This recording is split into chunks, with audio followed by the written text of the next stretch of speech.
मैंने बनाया, ये तुमने बनाया, मैंने इतना पैसा दिया। और अगर पैसा दिया भी तो क्या किया? अगर हिम्मत है तो पहले आकर अमेठी के किसानों की जमीन लौटाओ, सम्राट साहित्य की जमीन लौटाओ, तब माने कि तुम्हारे नेतृत्व में दम है।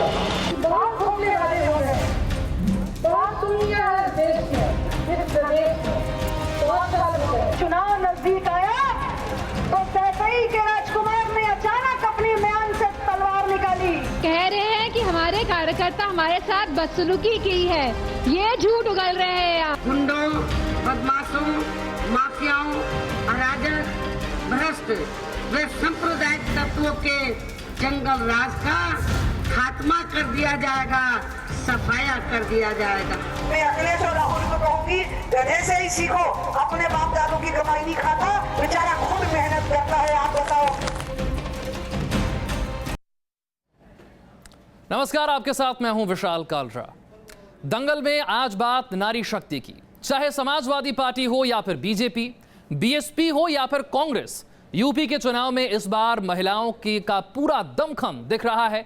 सबसे पहले बात करते हैं समाजवादी पार्टी से डिंपल यादव की, जो अपने पति के लिए एक मजे हुए नेता की तरह न सिर्फ जनता से वोट मांग रही हैं, बल्कि वो अपने खास अंदाज में विरोधियों को निशाना भी बना रही हैं।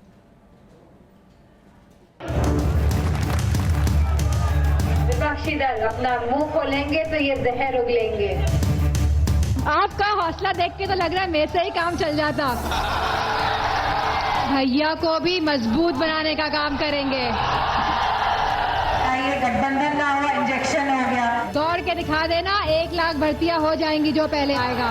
रेडियो में मन की बात, टीवी में मन की बात, अब तो मंचों से भी मन की बात हो रही है। आपने वो गाना सुना है पुराना वाला, मेरे अंगने में तुम्हारा क्या काम है? बहू भी, पत्नी भी, माँ भी और राजनेता भी, एक चेहरा और कई किरदार, यही है डिंपल यादव की पहचान। उत्तर प्रदेश की राजनीति में इससे पहले डिंपल यादव के नाम की इतनी चर्चा कभी नहीं रही। राहों पे 100 नंबर की गाड़ी दिख रही है कि नहीं दिख रही है? अब बताइए, गाड़ी काले रंग की क्यों है? चुनावी रैलियां हो या फिर मुश्किल वक्त में पति के साथ खड़े रहना हो। अरे आप बताइए, महिलाएं बताएं काले रंग की क्यों है? डिंपल ने अपने हर एक किरदार को बखूबी निभाया है। क्योंकि आपके उत्तर प्रदेश को किसी की नजर ना लगे, इसलिए ये सब काली है। जब पिता के साथ अखिलेश यादव की अदावत हुई तो डिंपल यादव अपने पति अखिलेश के साथ हर कदम पर खड़ी नजर आईं और पहले से भी कहीं ज्यादा एक्टिव दिखी।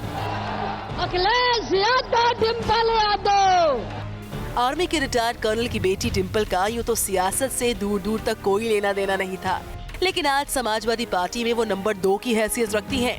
खास तौर पर इस चुनाव में उन्होंने पार्टी के प्रचार की कमान को संभाल रखा है और अखिलेश की ही तरह ताबड़तोड़ रैलियां कर रही हैं डिंपल। भैया संभाल के, उतर जाओ, उतर जाओ। अखिलेश की सियासत में डिंपल की कितनी अहमियत है, इसका अंदाजा इसी बात से लगाया जा सकता है कि पार्टी के किसी भी बड़े कार्यक्रम में डिंपल साथ खड़ी नजर आती हैं।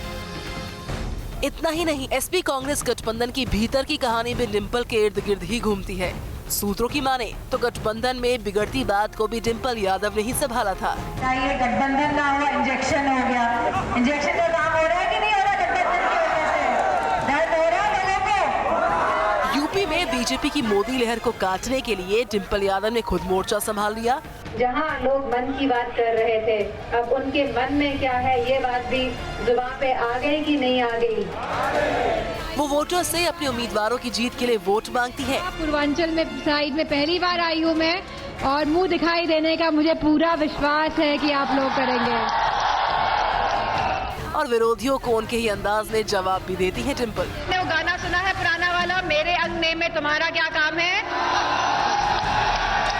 जो है नाम वाला वही बदनाम है, तो आप सोच लीजिए, नाम हो रहा है तो बदनाम करने की साजिश शुरू हो चुकी है। बहुत युवा साथी थे हमारे, नारे लगा रहे थे, हमने कहा भैया धीरे बोलिए, शांत हो जाइए, अनुशासन में रहिए। तो कह रहे हैं कि हमारे कार्यकर्ता हमारे साथ बदसलूकी की है, ये झूठ उगल रहे हैं अब। तो मैं समझती हूँ बदसलूकी इन लोगों ने हमारे प्रदेश के जन जन आप लोगों के साथ की है। जानकारों की माने तो हर चुनौती को डिंपल अच्छी तरह से समझती है और इस बात को उन्होंने साबित भी किया साल 2014 में, जब संसद में महिलाओं के मुद्दे पर उन्होंने स्पीच दी थी। Sir, if a woman is raped, it is not only a physical insult to her, sir. It's a mental insult and it is also a psychological insult to her. ये महज एक इत्तेफाक नहीं है कि पिछले साल 24 दिसंबर को सोशल मीडिया में अखिलेश और मुलायम के बीच झगड़े का वीडियो सामने आया और उसके तुरंत बाद 7 तारीख को डिंपल के फेसबुक हैंडल से अपने तो अपने होते हैं वीडियो रिलीज हुआ। इस वीडियो में अखिलेश यादव और मुलायम सिंह यादव के बीच के भावुक पलों को एक साथ दिखाया गया। अपने तो अपने होते हैं। जाहिर है ये डिंपल की सियासी समझ दिखाता है। वो कहते हैं ना कि जोड़ियां तो आसमान में बनती। डिंपल और अखिलेश यादव की प्रेम कहानी भी किसी हिंदी फिल्म से कम नहीं है। डिंपल दरअसल एक आर्मी ऑफिसर की बिटिया है। डिंपल उत्तराखंड की रहने वाली है। 3 बहनों में दूसरे नंबर पर है। लखनऊ के एक फंक्शन में उनकी मुलाकात अखिलेश यादव से एक कॉमन फ्रेंड के जरिए हुई। उस वक्त अखिलेश सियासी दावों से दूर ऑस्ट्रेलिया में पढ़ाई करके लौटे थे। दोनों दोस्त बने, दोस्ती प्यार में बदली और धीरे धीरे दोनों एक दूसरे के हमसाए और हमसफर बन गए। वैसे कहा जाता है कि पहले दोनों की शादी के लिए मुलायम सिंह यादव तैयार नहीं थे, लेकिन बाद में दोनों के प्यार के आगे उनको झुकना ही पड़ गया। फिलहाल डिंपल यादव समाजवादी पार्टी की स्टार प्रचारक बनी हुई हैं। वो एक दिन में कई रैलियां कर रही हैं। उन्होंने अपनी पूरी ताकत पार्टी को जिताने में लगा दी है। डिंपल की मेहनत कितना रंग लाती है तो 11 मार्च को ही साफ हो पाएगा जब वोटों की गिनती होगी। Team news nation. और अब उत्तर प्रदेश की सियासत की उस धुरी की बात करते हैं जिसके बिना फिलहाल यूपी की सियासत की कल्पना नहीं की जा सकती। लंबे समय से बीएसपी की डोर मायावती के हाथ में है और वो भी पार्टी को मजबूत करने में जोर शोर से जुटी हैं। He is negative Dalit man. UP की सियासत की कल्पना मायावती के बगैर नहीं की जा सकती। समाज के सम्मान में ये वो हस्ती है जो देश के सबसे बड़े सूबे उत्तर प्रदेश की 4 बार मुख्यमंत्री रही और जिनके लिए इस बार का विधानसभा चुनाव किसी अग्नि परीक्षा से कम नहीं है। प्रधानमंत्री अब क्या कहते हैं कि यहाँ पर जब विरोधी पार्टियों की सरकारें रहती हैं तो हिंदुओं के त्योहार आते हैं तो उनके साथ पक्षपात वाला रवैया अपनाया जाता है। दलित समाज से आने वाली मायावती के लिए मुश्किलें कम नहीं थी। वो बनना तो आईएएस ऑफिसर चाहती थी, लेकिन बीएसपी के संस्थापक कांशीराम के संपर्क में आने के बाद वो सियासी डगर पर उतर गई। साल 1989 में मायावती को बिजनौर लोकसभा सीट से जीत मिली और इसी जीत ने बीएसपी के लिए संसद के दरवाजे खोले। 1989 के आम चुनाव में बीएसपी को 3 सीट्स मिली थी। उत्तर प्रदेश में 10% और पंजाब में 8.62% वोट मिले थे। बीएसपी का कद बढ़ रहा था और अब वो एक राजनीतिक पार्टी बनकर उभर रही थी। इस दौरान मायावती पर कांशीराम का भरोसा भी बढ़ता गया। लेकिन 2 जून 1995 की घटना ने मायावती की जिंदगी बदल दी। 1993 में समाजवादी पार्टी और बीएसपी गठबंधन की सरकार बनी। मुलायम सिंह यादव मुख्यमंत्री बने। साल 1995 में बीएसपी ने मुलायम सिंह यादव से समर्थन वापस ले लिया। मुलायम सिंह के समर्थकों ने लखनऊ गेस्ट हाउस को घेर लिया। इसके ठीक बाद उसी दिन बीजेपी ने बीएसपी को समर्थन देने का ऐलान कर दिया। इस घटना के अगले ही दिन मायावती पहली बार यूपी की मुख्यमंत्री बनी। कांशीराम की बीमारी और उनके निधन के बाद मायावती ने बीएसपी की पूरी जिम्मेदारी को संभाला। 2007 में प्रदेश में विधानसभा चुनाव होने थे। पार्टी जीत के लिए रोड मैप तैयार कर रही थी। मायावती ने महसूस किया कि वो अकेले दलित मुस्लिम वोट्स के बलबूते नहीं जीत पाएंगी, लिहाजा उन्होंने अपने गुरु कांशीराम के पुराने फॉर्मूले को अपनाया और पार्टी की रणनीति को सर्व समाज के लिए तैयार किया, जिसका नतीजा ये हुआ कि प्रदेश में बीएसपी को विधानसभा में 206 सीट्स का प्रचंड बहुमत हासिल हुआ। हालांकि साल 2014 में बीएसपी को लोकसभा चुनाव में किसी भी सीट पर जीत हासिल नहीं हुई। पार्टी को एक भी सीट नहीं मिल पाई, लेकिन बीएसपी का वोट प्रतिशत जरूर बढ़ा।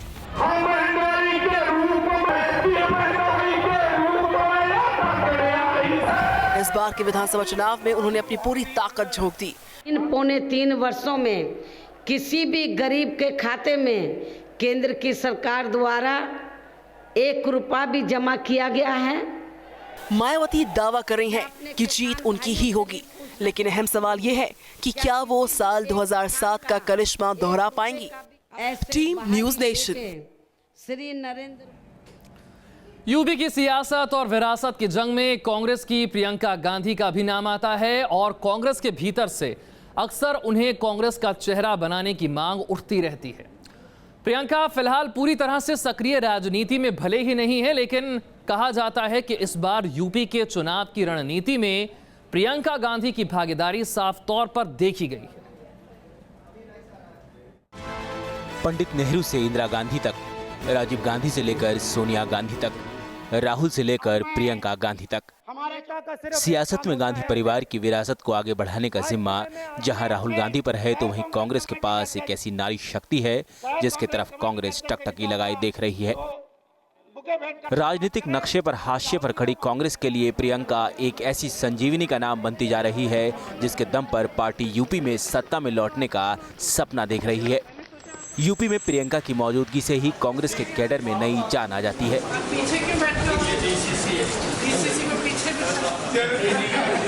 और यही वजह है कि यूपी में बेजान सी दिखने वाली कांग्रेस में नई जान फूंकने के लिए प्रियंका गांधी को सक्रिय राजनीति में लाने की मांग अरसे से हो रही है। कांग्रेस के लिए प्रियंका अहम है, इसलिए उनका नाम इस बार 40 स्टार प्रचारकों में शामिल किया गया। हालांकि इस बार चुनाव में प्रियंका ने रायबरेली को छोड़कर कुछ ज्यादा प्रचार नहीं किया, लेकिन सूत्र बताते हैं कि वो अंदर खाने कांग्रेस की चुनावी चाणक्य की भूमिका निभा रही हैं। कहते हैं कि कांग्रेस का समाजवादी पार्टी से गठबंधन और अखिलेश के साथ राहुल की केमिस्ट्री का खाका भी प्रियंका ने ही तैयार किया था और आखिरी वक्त में जब सीटों पर पेच फंसा तब भी प्रियंका ने संकट मोचक की भूमिका अदा की। यूपी में खासकर रायबरेली से प्रियंका का रिश्ता खास है। दादी इंदिरा यहीं से सांसद थी, मां सोनिया गांधी यहीं से सांसद है। मां की खराब सेहत को ध्यान में रखकर प्रियंका 17 फरवरी को रायबरेली में राहुल के साथ नजर आईं। चुनाव प्रचार में प्रियंका के तेवर से साफ हो गया कि आने वाले दिनों में प्रदेश की सियासत में उनकी भूमिका कितनी अहम होने वाली है। एक बड़े मैदान में को संबोधित करते हुए हमारे प्रधानमंत्री नरेंद्र मोदी जी बोल रहे हैं और इसको कहने के एकदम बाद उन्होंने कहा कि मुझे वाराणसी के लोगों ने वोट दिया और वाराणसी के लिए मैं एक बेटा हूँ, उत्तर प्रदेश का बेटा हूँ, इसीलिए मैं उत्तर प्रदेश का विकास करूंगा। तो मेरे मन में ये बात आई, क्या उत्तर प्रदेश को बाहर से किसी को वोट लेने की जरूरत है? प्रियंका गांधी में लोगों को दादी इंदिरा गांधी का अक्ष नजर आता है, इसलिए गांधी परिवार की विरासत को आगे बढ़ाने में प्रियंका आने वाले दिनों में अगर बड़ी भूमिका में नजर आए तो इसमें कोई अचरज की बात नहीं होगी। Team news nation. हम बात कर रहे हैं नारी शक्ति की और भारतीय जनता पार्टी की स्मृति ईरानी न सिर्फ पार्टी की स्टार प्रचारक हैं बल्कि जबरदस्त वक्ता भी हैं। एक अभिनेत्री के तौर पर उन्होंने घर घर में अपनी पहचान बनाई, लोगों के दिलों में अपनी जगह बनाई और पिछले कुछ सालों में राजनीति में एक अलग मुकाम हासिल किया। कौन है आप जी? कौन है आप जी? और जिसने जनता के पैसों को अपने लिए इस्तेमाल करने की कोशिश की, वो आज आके विकास का सपना दिखाता है। विरोधियों के हर बार पर सटीक पलटवार, कांग्रेस के गढ़ में जिसने हर बार भरी हुंकार। आज राहुल जी से कहना चाहती हूँ कि उत्तर प्रदेश भर में घूम घूम कर किसानों के समर्थन में जो ढकोसला कर रहे हैं, वो अगर हिम्मत है तो पहले आकर अमेठी के किसानों की जमीन लौटाओ, सम्राट साइकिल की जमीन लौटाओ, तब माने कि तुम्हारे नेतृत्व में लग है। बीजेपी की फायर ब्रांड नेता बन चुकी स्मृति ईरानी का अंदाज ही कुछ ऐसा है। टीवी के छोटे पर्दे से राजनीति में उतरी स्मृति ईरानी को सियासत ने भी हाथों हाथ लिया, क्योंकि सास भी कभी बहू थी की बहू बनकर घर घर पहुंच बना चुकी स्मृति ने जल्द ही वो मुकाम भी हासिल कर लिया जहां तक पहुंचने में बड़े बड़े नेताओं को सालों लग जाते हैं। राजनीतिक करियर को चुनने से पहले स्मृति ईरानी टीवी की दुनिया में काफी लोकप्रिय थी। कई साल तक चले टीवी सीरियल क्योंकि सास भी कभी बहू थी में स्मृति ने तुलसी का किरदार निभाया था, जिसने उन्हें अलग पहचान दी। लेकिन पिछले कुछ साल में स्मृति ईरानी ने राजनीतिक जीवन में अपनी अलग जगह बना ली। वो साल 2014 का वक्त था जब बीजेपी सत्ता के सिंहासन पर काबिज होने के लिए एड़ी चोटी का जोर लगा रही थी। और तब राहुल गांधी के गढ़ में सेंध लगाने का जिम्मा स्मृति ईरानी को सौंपा गया। अमेठी के लोकसभा चुनाव के दौरान स्मृति स्थानीय लोगों से इंस्टेंट कांटेक्ट बनाने में सफल रही थी। खास तौर पर महिलाओं में उन्होंने अच्छी पैठ बना ली थी। स्मृति की चुनौती के मद्देनजर ही कांग्रेस से राहुल के पक्ष में प्रियंका गांधी को प्रचार की जिम्मेदारी दी थी। तब उन्होंने राहुल गांधी को कड़ी टक्कर दी थी। स्मृति ईरानी को प्रधानमंत्री नरेंद्र मोदी के करीबी नेताओं में शुमार किया जाता है। यही वजह है कि उन्हें केंद्रीय मंत्रिमंडल में मानव संसाधन विकास मंत्रालय जैसे महत्वपूर्ण विभाग की जिम्मेदारी मिली। हालांकि शिक्षा के भगवाकरण को लेकर उन पर काफी सारे आरोप लगे, साथ ही उनकी शिक्षा को लेकर सवाल भी उठे, लेकिन उन्होंने सभी चुनौतियों का डटकर मुकाबला किया। संसद में रोहित वेमुला के मामले पर दिए उनके भाषण के वीडियो सोशल मीडिया पर वायरल हुए थे, लेकिन पिछले फेरबदल में मोदी ने उन्हें टेक्सटाइल मिनिस्ट्री में भेज दिया। हालांकि वहां भी उन्होंने खादी को बढ़ावा देने को लेकर हेडलाइंस खूब बटोरी। स्मृति अमेठी से जीतने में सफल भले ही ना हो पाई हो, लेकिन उन्होंने अमेठी से नाता बनाए रखा। उत्तर प्रदेश का बच्चा जानता है कि खाक सभा किए थे राहुल जी। उस वक्त डंके की चोट पर मैंने कहा था कि अगर हिम्मत है तो आकर अमेठी के किसानों का सामना करो, हिम्मत है तो आकर अमेठी लोकसभा क्षेत्र में खाक सभा करके दिखाओ। स्मृति ईरानी गांधी परिवार के गढ़ में बीजेपी का झंडा लहराने के लिए जी तोड़ मेहनत कर रही हैं। अमेठी को पिछड़ा बताकर ये दावा कर रही हैं कि वो अगली बार अमेठी से लड़ेंगी और जीत दर्ज करेंगी। यही वजह है कि लोगों को लगने लगा कि यूपी में स्मृति को एक बड़े चेहरे के तौर पर पेश किया जा रहा है। Team news nation. दंगल में आज बात हो रही है नारी शक्ति की। बीजेपी की नेता उमा भारती फायर ब्रांड नेताओं में शुमार की जाती हैं। उमा भारती का विपक्ष पर हमला करने का अंदाज निराला है और वो अपने बेबाक अंदाज के लिए जानी जाती हैं। संन्यास से सियासत में आई उमा भारती बीजेपी की फायर ब्रांड नेताओं में गिनी जाती हैं। अयोध्या में राम मंदिर आंदोलन से देश की राजनीति में छाई उमा भारती की छवि एक हिंदुत्व नेता की भी है, जिनके निशाने पर अक्सर हिंदू विरोधी पार्टी और नेता रहते हैं। मध्य प्रदेश के टीकमगढ़ के एक साधारण परिवार में जन्मी उमा भारती राजनीति में आने से पहले साध्वी थी और प्रवचन दिया करती थी। उन्होंने बचपन से देश विदेश में कई जगह प्रवचन दिए। साल 1984 में उमा भारती 25 साल की उम्र में पहली बार बीजेपी के टिकट पर चुनाव लड़ी। हालांकि उमा अपना पहला लोकसभा चुनाव हार गई, मगर साल 1989 में वो खजुराहो से सांसद चुन ली गई। उसके बाद 1991, 1996, 1998 में लगातार 3 बार इस सीट पर जीत दर्ज की उन्होंने, और फिर साल 1999 में भोपाल से सांसद चुनकर वाजपेयी सरकार में मंत्री बनी। इसी दौरान अयोध्या मंदिर आंदोलन से उमा भारती देश भर में मशहूर हुई। आडवाणी और जोशी सरीखे बीजेपी के दिग्गज नेताओं के सामने उमा की तेज तर्रार बयानबाजी ने उन्हें चर्चा का मुद्दा बना दिया। हालांकि हमेशा विपक्ष पर तीखे हमले करने वाली उमा भारती कई बार अपनी ही पार्टी के नेताओं के खिलाफ कड़ा रुख अपना लेती हैं और इसका खामियाजा भी उन्हें भुगतना पड़ा। 2003 में उमा भारती मध्य प्रदेश में रिकॉर्ड जीत हासिल कर सीएम बनी, मगर 2004 में वो हुबली दंगों में फंस गई। गिरफ्तारी वारंट जारी होने पर उन्होंने सीएम पद छोड़ दिया। इसी दौरान सरेआम बीजेपी के वरिष्ठ नेताओं पर भड़ास निकालने के चलते करीब 6 साल तक उन्हें राजनीतिक वनवास भी झेलना पड़ा। बीजेपी से दूरी के चलते उन्होंने भारतीय जनशक्ति पार्टी भी बनाई, लेकिन 2011 में वो एक बार फिर से बीजेपी में शामिल हुई। मगर ये बातें अब इतिहास हैं। वर्तमान में उमा भारती मोदी सरकार में मंत्री हैं और गंगा सफाई अभियान की जिम्मेदारी भी उनके कंधों पर है। हालांकि यूपी चुनाव में उन्हें सूबे की सीएम दावेदार भी माना जा रहा है, लेकिन उमा इन सभी अटकलों को सिरे से नकार देती हैं। अब क्या कोई नया परिचय भी आपका होने वाला है, संभावित उत्तर प्रदेश की मुख्यमंत्री? मैं तो गंगा के अलावा और किसी बात पे अब सोचती नहीं हूँ, क्योंकि मोदी जी ने मुझे एक ऐसा काम दिया है कि मैं ये मानती हूँ कि ये काम मुझे कैसे मिल गया। ये ऐसा काम है कि ऐसा काम तो किसी बहुत इस धरती के परम भाग्यशाली व्यक्ति को मिल सकता है। फिलहाल उमा भारती यूपी में बीजेपी की पकड़ मजबूत बनाने में लगी है और बुंदेलखंड से लेकर पूर्वांचल तक ताबड़तोड़ रैलियां कर रही हैं। Team news nation. बने रहिए न्यूज़ नेशन के साथ, क्योंकि खबरों का सिलसिला यहाँ कभी नहीं थमता।